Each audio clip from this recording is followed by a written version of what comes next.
Body box 17 kaki ni kita cat warna hitam. So memang boleh nampak bayang-bayang atau nampak ombak yang tak rata tak. Cameraman pusing tepi sikit, kita tengok memang nampak bayang dia. Biasa kalau box body kita akan cat warna yang cerah, terutamanya warna putih. Kalau cat color hitam, memang kita buat macam mana pun dia memang akan nampak bayang-bayang, akan nampak macam tak rata biarpun aluminium plate tu rata. Ni ada aluminium box yang panjang 17 kaki ni.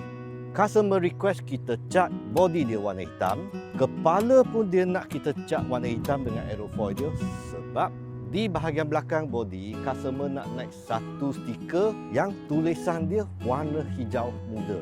So, memang hijau muda match lah dengan background yang warna hitam. Apabila dah naik stiker nanti, memang akan tutup sedikit lah dia punya ombak untuk bahagian body.